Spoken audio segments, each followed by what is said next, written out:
ആനയുടെ കാലിൽ ചങ്ങലയിട്ട്. ആന ഇൻഫാക്ട് നമുക്ക് പറയാം അതൊരു ഹിപ്നോട്ടൈസ്ഡ് അവസ്ഥയിലാണ് ഈ ചങ്ങലയിട്ട ആന.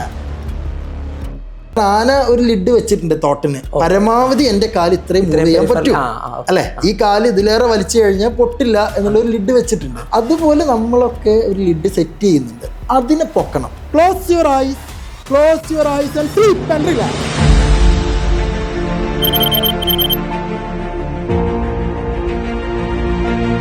പൂർവജന്മത്തിലെ പ്രശ്നങ്ങളൊക്കെ ഇവിടെ കാരണമാകുന്നൊക്കെ പറയുന്നൊക്കെ ഇവിടെ നടക്കുന്നുണ്ട്. ഇതിന്റെ പിന്നെ സത്യാവസ്ഥ എന്താണെന്നൊന്ന് പങ്കുവെക്കാവോ?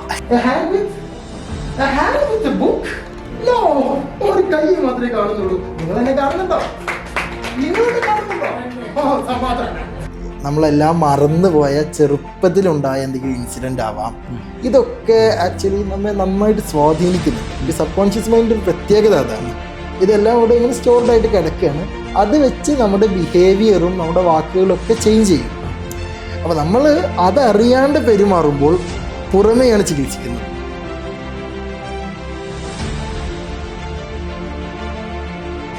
സംരംഭകരെ സംബന്ധിച്ച ബിസിനസ്സുകാരിൽ ചില ആൾക്കാർ ഞങ്ങളുടെ ഒരു സമയം അങ്ങ് സ്റ്റക്കാകും. കാരണം ഇതിൻ്റെ അപ്പുറത്തേക്ക് എനിക്ക് ഗ്രോ ചെയ്യാൻ പറ്റില്ല.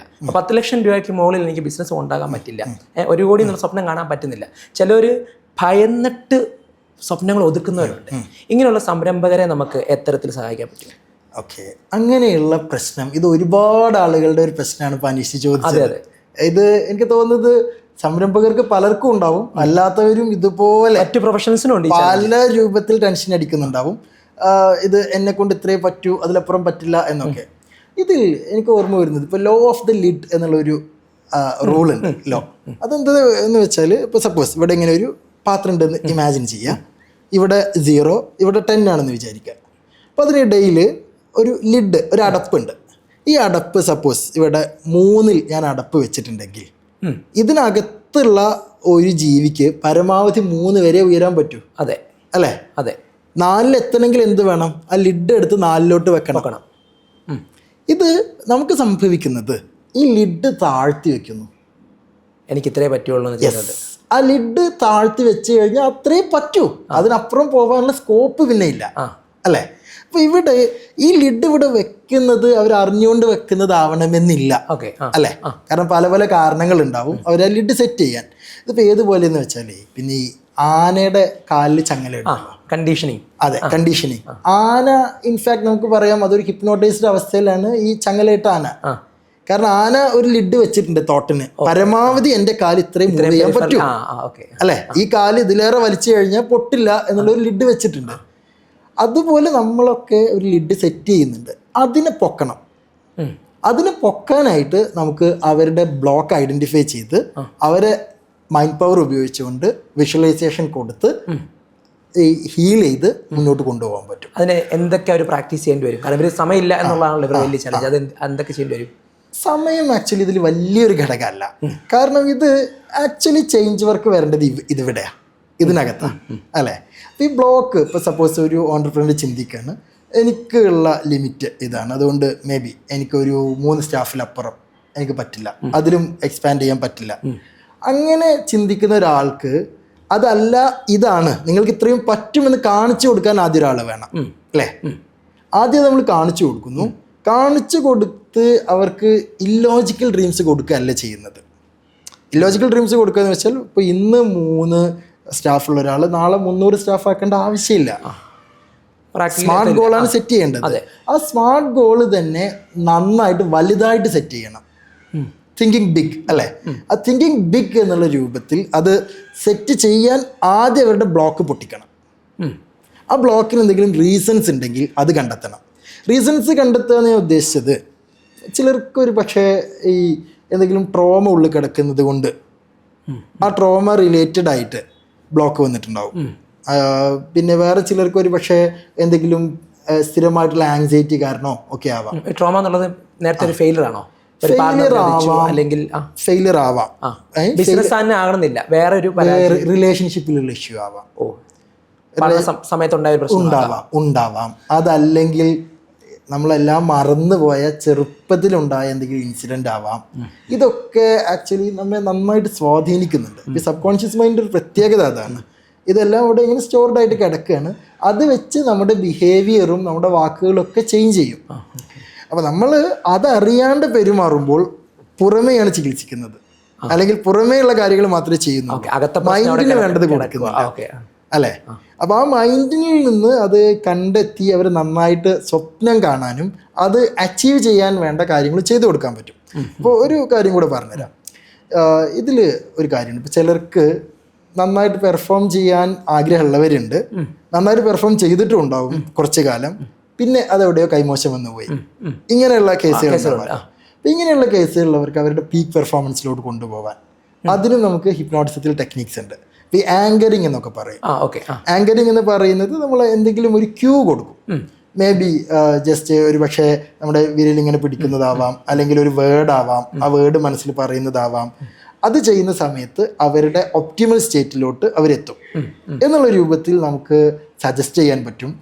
അങ്ങനെ അവർ ബൂസ്റ്റ് ചെയ്ത് പ്രാക്ടിക്കലായി വലിയ സ്വപ്നങ്ങളിലോട്ട് നടന്നെടുക്കുവാൻ ഹെൽപ്പ് ചെയ്യാൻ പറ്റും. അപ്പോൾ ആദ്യം അവരുടെ ഇന്ത്യയിലുള്ള ആ ഒരു പ്രോബ്ലം എന്താണെന്ന് ഐഡന്റിഫൈ ചെയ്ത് അതിനെ സോൾവ് ചെയ്ത് അടുത്തൊരു സ്റ്റേജിലേക്ക് എത്താൻ NLP ഉപയോഗിക്കുന്ന NLP ഉപയോഗിക്കുന്ന ടെക്നിക്ക് എന്ന് പറയുമ്പോൾ NLP ഹിപ്നോട്ടിസം തമ്മിൽ നല്ല കണക്ഷൻ ഉണ്ട് കേട്ടോ.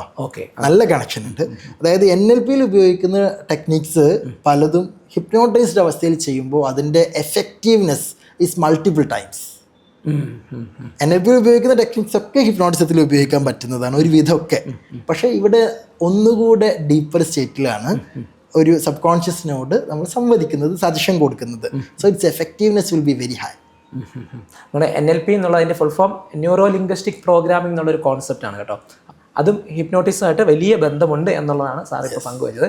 നമുക്കിനി അടുത്തൊരു ഭാഗത്തോടെ ഉള്ളത് കുറേയധികം മിത്തുകൾ ഇതിൽ കിടപ്പുണ്ടല്ലോ. എനിക്ക് മുനീർ അമീർ എന്നുള്ള അധ്യാപകൻ എനിക്ക് ഏറ്റവും ഇഷ്ടമുള്ള കാര്യം എന്ന് വെച്ചാൽ ഈ മിത്തിനെ പൊട്ടിക്കുന്നൊരു മനുഷ്യൻ എന്നുള്ളതാണ് ഞാൻ പറയുന്നത്. അപ്പം അതിൽ ഈ പൂർവ്വജന്മത്തിലെ പ്രശ്നങ്ങളൊക്കെ ഇവിടെ കാരണമാകും എന്നൊക്കെ പറയുന്നൊക്കെ ഇവിടെ നടക്കുന്നുണ്ട്. ഇതിൻ്റെ വലിയ സത്യാവസ്ഥ എന്താണെന്നൊന്ന് പങ്കുവെക്കാവോ? അനീഷ് ജി, ഈ കാര്യത്തിന് ഉത്തരം പറയുമ്പോൾ ആക്ച്വലി ഉള്ളിലുള്ളത് ഇത്തിരി സങ്കടാട്ടോ. കാരണം എന്താണെന്ന് അറിയാം, ഇപ്പോൾ ഹിപ്നോട്ടിസം എന്ന് പറയുന്നത് നല്ലൊരു ടൂള്. ആ ഒരു ടൂള് പലപ്പോഴും ഉപയോഗിക്കപ്പെടുന്നത് അത് ഉപയോഗിക്കാൻ പാടില്ലാത്ത രീതിയിലാണ്. അതായത് കുറേ തെറ്റിദ്ധാരണകൾ പ്രചരിപ്പിക്കാൻ, സിദ്ധനാണ് എന്ന് ചമയാൻ, അല്ല ഞാൻ എന്തോ വലിയ ഒരു പ്രത്യേക കഴിവ്, എനിക്ക് മാത്രം ചെയ്യാൻ പറ്റുന്ന എന്തോ സ്കിൽ എനിക്കുണ്ട് എന്ന് കാണിക്കാൻ, ഈ രൂപത്തിൽ ഒക്കെയാണ് ഇത് ഉപയോഗിക്കപ്പെടുന്നത്. ഒരു പക്ഷേ മാർക്കറ്റിൽ അതിന് നല്ല സ്കോപ്പ് ഉണ്ട് എന്നുള്ളത് അതിന് കാരണമാവാം. അല്ലേ, അത് നോക്കി തന്നെ ആൾക്കാർ നടക്കുകയാണ് ഉണ്ട്. അപ്പോൾ ഈ പാസ്റ്റ് ലൈഫിലോട്ട് പോകാൻ പറ്റുമെന്നാണല്ലോ നിങ്ങൾ ചോദിച്ചത്. അതെ, പാസ്റ്റ് ലൈഫ് റിഗ്രഷൻ എന്ന് പറഞ്ഞ് പാസ്റ്റ് ലൈഫ് റിഗ്രഷൻ തെറാപ്പി എന്നൊക്കെ പേരിട്ട് പല പരിപാടികളും നടക്കുന്നുണ്ട്. അപ്പൊ അതിലുള്ള വാസ്തവം എന്താണെന്നറിയോ, ഹിപ്നോട്ടിസത്തിൽ നമ്മൾ ചെയ്യുന്നത് അവരുടെ ലീസ്റ്റ് റെസിസ്റ്റൻസ് സ്റ്റേറ്റിലോട്ട് എത്തിക്കുകയാണെന്ന് പറഞ്ഞല്ലോ. ആ സ്റ്റേറ്റിൽ നമുക്ക് അവർക്ക് സജഷൻ കൊടുക്കാൻ പറ്റും. അവരുടെ ബിലീഫിനനുസരിച്ച് ആ സജഷൻസ് അവരിൽ വർക്ക് ചെയ്യും. ഇപ്പോൾ ഒട്ടും പാസ്റ്റ് ലൈഫിൽ വിശ്വസിക്കാത്ത ഒരാൾക്ക് ഇത് എന്തായാലും വർക്ക് ചെയ്യാൻ പോകുന്നില്ല. ഈ പാസ്റ്റ് ലൈഫ് റിഗ്രഷൻ വേണമെന്ന് ആവശ്യപ്പെട്ട് വരുന്നത് ഇത് വിശ്വസിക്കുന്നവരായിരിക്കും അല്ലേ. അങ്ങനെയുള്ളവർക്ക് അത് എക്സ്പീരിയൻസ് ചെയ്യിച്ചു കൊടുക്കാൻ പറ്റും. കാരണം എന്താ വെച്ച് കഴിഞ്ഞാൽ നമ്മളത് സജഷൻ കൊടുക്കും, അവരൊന്ന് ഉറക്കും എന്ന് പറയുന്നത് മനസ്സിലാവാൻ വേണ്ടി പറഞ്ഞതാണ്. ഉറക്കും ഹിപ്നോട്ടിസം ഒന്നല്ല, ട്രാൻസിലോട്ട് കൊണ്ടുവരുന്നു. എന്നിട്ട് എന്ത് ചെയ്യുന്നു, അവർക്കൊരു സജഷൻ കൊടുക്കും. മേ ബി അത് കൊടുക്കാൻ പല ടെക്നിക്സ് ഉണ്ട്. കൊടുത്തിട്ട് അവരുടെ ഇമാജിനേഷൻ നന്നായിട്ട് യൂസ് ചെയ്യും. അപ്പോൾ അവർക്ക് ഫീൽ ചെയ്യും എന്താണ് പാസ്റ്റ് ലൈഫിലുള്ള ആളെ കണ്ടു. ഇതിലുള്ള കാര്യം എന്താണെന്നറിയോ, സപ്പോസ് ഒരാളെ ഹിപ്നോട്ടൈസ് ചെയ്തിട്ട് ഞാനിപ്പോൾ ഒരു സജഷൻ കൊടുക്കുകയാണെന്ന് വിചാരിച്ചോളൂ. നിങ്ങൾ പാസ്റ്റ് ലൈഫിൽ നിങ്ങളൊരു പൂച്ചയായിരുന്നു എന്ന് ഞാൻ അങ്ങോട്ട് പറഞ്ഞു എന്ന് വിചാരിക്കൂ. ആളുടെ കണ്ണ് തുറന്നിട്ട് നിങ്ങളുടെ പാസ്റ്റ് ലൈഫിൽ നിങ്ങൾ ആരായിരുന്നു ചോദിച്ചാൽ ആൾ പറയും പൂച്ച. അതിനർത്ഥം തന്നെ ആൾ പൂച്ചയായിരുന്നു എന്നല്ല, അത് ഹിപ്നോട്ടിസ്റ്റ് അതിനിടയിൽ ഒപ്പിച്ച വേലയാണ്. ഇവിടെ ഈ പാസ്റ്റ് ലൈഫ് റിഗ്രഷൻ ചെയ്യുന്നവർ ഇങ്ങനെ പറയുന്നില്ല, മറിച്ച് അവരുടെ ഉള്ളിലുള്ള ഇമാജിനേഷൻ ഉണ്ടല്ലോ അത് വർക്ക് ചെയ്യും. അപ്പോൾ അതിൽ ഒരുപാട് സ്കോപ്പ് ഉണ്ട്, പല രൂപത്തിൽ പോവും, പല ഉത്തരങ്ങൾ വരും. ആക്ച്വലി ഇമാജിനേഷൻ്റെ സാധ്യത ഉപയോഗപ്പെടുത്തുകയാണ് അത് സംഗതി ചെയ്യുന്നത്. ഇന്ന് നമ്മളുടെ സെഷൻ ചെയ്തപ്പോൾ ഇൻവിസിബിൾ ആയതുപോലെ അല്ലേ? അതെ അതെ അതെ അതെ ഈ ഇൻവിസിബിൾ ആവുന്നത്, സപ്പോസ് ഇതേ റൂട്ടീൻ ചെയ്യുന്നത് ഞാനൊരു സിദ്ധനാണെന്ന് വിചാരിക്കാം. ഞാൻ ഈ കോട്ടും ടൈയും അഴിച്ചു വെക്കാം, എന്നിട്ട് മറ്റൊരു സ്പെഷ്യൽ വസ്ത്രം ധരിക്കാം. അങ്ങനെ ധരിച്ചിട്ട് ഇതേ കാര്യം ചെയ്താൽ ഒരു പക്ഷേ അത് മേ ബി ഒരു ഇത്തിരി അന്ധവിശ്വാസമുള്ള ആളുകൾക്ക് ഇടയിലാണ് ചെയ്യുന്നതെന്ന് ഇമാജിൻ ചെയ്യാം. അതെങ്ങനെ ഉണ്ടാവും? കൊള്ളാം. അപ്പോൾ അവിടെ ഒരു ദൈവത്തിൻ്റെ പരിവേഷവും അതെ, ഒരു സിദ്ധൻ ആയിട്ട് കാണാം അല്ലേ. അതായത് ഇവിടെ ചെയ്യുന്നത് ഇത്രേ ഉള്ളൂ. ഈ പാസ്റ്റ് ലൈഫ് റിഗ്രഷൻ ആവട്ടെ, മറ്റു കാര്യങ്ങളാവട്ടെ, അവിടെയൊക്കെ നടക്കുന്നത് എന്താ, ഇമാജിനേഷന് സാധ്യതന് മാക്സിമം പ്രയോജനപ്പെടുത്തുന്നു. അവിടെ സജഷൻ കൊടുക്കുന്നു, ഈ സജഷൻസ് വർക്ക് ചെയ്യുന്നു. സജഷൻ എന്താണോ കൊടുക്കുന്നത് അതിനനുസരിച്ച് റിസൾട്ട് ഉണ്ടാവും. ഇത് മാത്രമല്ല, ഇതിപ്പോൾ ചിലർ ഇത് പല രൂപത്തിൽ യൂസ് ചെയ്യുന്നുണ്ട് കേട്ടോ അനീഷ്. ഇപ്പം ഈ പാസ്റ്റ് ലൈഫ് റിഗ്രഷൻ മാത്രമല്ല, ചിലർ ഇതിന് ഈ പാസ്റ്റ് ലൈഫ് വിട്ട് ഫ്യൂച്ചർ ലൈഫിലോട്ട് കൊണ്ടുപോകുന്നവരുണ്ട്. എന്തും ജന്മത്തിൽ എന്ത് സംഭവിക്കുന്നോ അതെ, അങ്ങനെ ചെയ്യുന്നവരുണ്ട്. അടുത്ത ലൈഫ് കാണിച്ചു തരാന്ന് പറഞ്ഞ് ചെയ്യുന്നവരുണ്ട്. ഞാൻ ഈ പാസ്റ്റ് ലൈഫ് ഫ്യൂച്ചർ ലൈഫ് എന്നുള്ള വിശ്വാസത്തെ അല്ല കേട്ടോ പറയുന്നത്, അതിനെയല്ല ഞാൻ പറയുന്നത്. മറിച്ച് ഇതിനെ സയന്റിഫിക് ആയിട്ട് പ്രസന്റ് ചെയ്യുമ്പോൾ ദാറ്റ് ഈസ് ഡിഫറെന്റ്. ഇത് ഇങ്ങനെയാണ്, ഇത് നിങ്ങൾക്ക് ഇവിടെ പ്രൂവ് ചെയ്യാൻ പറ്റും എന്നൊക്കെ പറഞ്ഞ് ചെയ്യുന്നത് പ്രശ്നമല്ലേ? തീർച്ചയായും. അപ്പോൾ ഇതെന്താണെന്നറിയോ, പിന്നെ ഇത് മാത്രമല്ല, ഈ കുറേ തെറ്റിദ്ധാരണകൾ ഇതുമായിട്ട് ബന്ധപ്പെട്ടിട്ട് വരുന്നുണ്ട്. അത് വരാനുള്ള റീസൺ എനിക്ക് തോന്നുന്നത് കുറച്ച് സിദ്ധന്മാരൊക്കെ ഹിപ്നോട്ടിസം പഠിക്കും കൂടെ ചെയ്യുന്നത്. അപ്പോൾ അങ്ങനെ ചെയ്യുമ്പോൾ അതെ, ഇത്തിരി മാജിക്കും ഹിപ്നോട്ടിസും മെന്റലിസും പഠിച്ച ആർക്കും സിദ്ധനായി വേഷം കെട്ടിക്കൂടെ? അപ്പം അങ്ങനെ ഒരു പ്രശ്നം ഉള്ളതുകൊണ്ട് നമ്മൾ അലേർട്ട് ആവുക, അതും കൂടെ എൻ്റെ വലിയൊരു മിഷനാണ് കേട്ടോ. അതായത് ആളുകളെ എഡ്യൂക്കേറ്റ് ചെയ്യുക, ഈ ചതിക്കുഴികളിൽ നിന്ന് ഈ രക്ഷപ്പെടുത്തുക. കാരണം ചിലന്തി വലകൾ ചുറ്റുമുണ്ട്, വീഴാണ്ട് നോക്കണം. അതെ, അതിനകത്ത് നമ്മളിപ്പോൾ വീഡിയോസ് ആയിട്ട് ഒരുപാട് കാണുന്നുണ്ട്. ആൾക്കാരെ നേക്കഡായിട്ട് കാണിക്കുക, പ്രേതത്തെ വേറെ. അപ്പൊ അതിനകത്ത് നിർഭയതന്നെ കുറെ ചെയ്യുന്ന ഞാൻ വീഡിയോസിൽ കണ്ടിട്ടുണ്ട്. ഇൻവിസിബിൾ ആക്കുക, പ്രേതത്തെ കൊണ്ടുവരിക, ദിനോസറിനെ ഒരു വീഡിയോക്കകത്ത് കൊണ്ടുവന്നില്ലേ. അപ്പൊ ശരിക്കും എന്താണ് അതിന്റെ പിന്നിലെ രഹസ്യം എന്നല്ല, ആ സംഭവം അതിലൊന്ന് പറയുകയാണെങ്കിൽ.